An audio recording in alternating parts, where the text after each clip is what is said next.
Breaking news. Telangana కాంగ్రెస్లో భారీ కుదుపులు ఉండేటువంటి ఛాన్సెస్ ఎక్కువగా కనిపిస్తున్నాయి. ఢిల్లీ కేంద్రంగా తెలంగాణ కాంగ్రెస్లో కీలక మార్పులు జరిగేందుకు ఎక్కువ అవకాశాలు ఉన్నాయి. మార్పులు సరే, కాంగ్రెస్ అధిష్టానం ఏం చేయబోతుందనేటువంటిది ఇప్పుడు హై సస్పెన్స్ క్రియేట్ చేస్తుంది.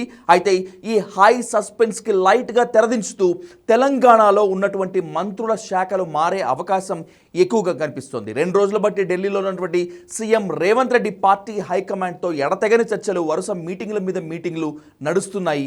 ఇప్పటికే 2 సార్లు హైకమాండ్తో రేవంత్ రెడ్డి భేటీ అయ్యారు. ఇది ఇలా ఉంటే ఇక హైదరాబాద్ నుంచి ఉన్నట్టుండి మంత్రి ఉత్తమ్ కుమార్ ఢిల్లీ నుంచి పిలుపు అందుకున్నారు. హుటాహుటిన ఆయన ఢిల్లీకి బయలుదేరారు. అయితే ఉన్నట్టుండి ఉత్తమ్ కుమార్ ఢిల్లీకి బయలుదేరడంతో తెలంగాణ కాంగ్రెస్లో టెన్షన్ ఏర్పడుతోంది. ఇప్పటికే 24 గంటలు గడుస్తోంది. కొత్త మంత్రులు ప్రమాణ స్వీకారం చేసి ఇప్పటికి కూడా వాళ్ళకి శాఖలు ఏం కేటాయించలేదు. 3 కొత్త మంత్రులకు శాఖల కేటాయింపులతో పాటు పాత మంత్రుల శాఖలు మారే అవకాశం కూడా ఎక్కువగా కనిపిస్తుంది. ఎందుకంటే 1 ఇయర్ అయినప్పటికీ కూడా తెలంగాణ కాంగ్రెస్లో మంత్రులకు సరిగ్గా పనిచేయటం లేదు, ప్రజల నుంచి తీవ్ర వ్యతిరేకత వస్తోంది అనేటువంటి ఆరోపణలు వస్తున్నటువంటి నేపథ్యంలో ఇప్పుడు నిన్న తీసుకున్నటువంటి ఆ 3 కొత్త మంత్రులకు కొత్త శాఖల కేటాయింపులతో పాటు పాత మంత్రుల శాఖలు కూడా కేటాయించేటువంటి ఛాన్స్ ఉంటుంది. అయితే కూడికలు తీసివేతల్లో భాగంగా శాఖల మార్పులు మాత్రమే జరుగుతాయా, లేకపోతే తీసివేతలు ఉంటాయా? అంటే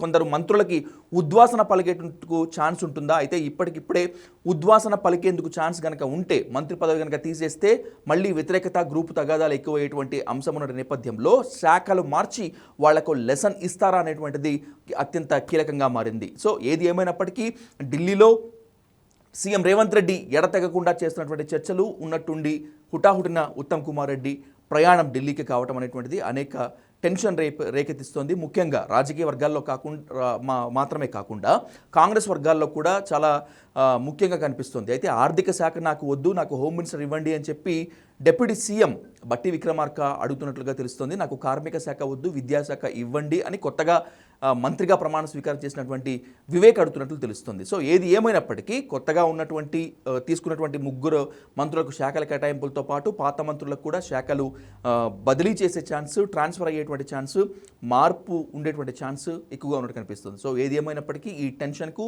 ఈ హై సస్పెన్స్కు తెర పడాలి అంటే, ఎండ్ పెట్టాలి అంటే మనం కొన్ని గంటలు ఆగక మానదు.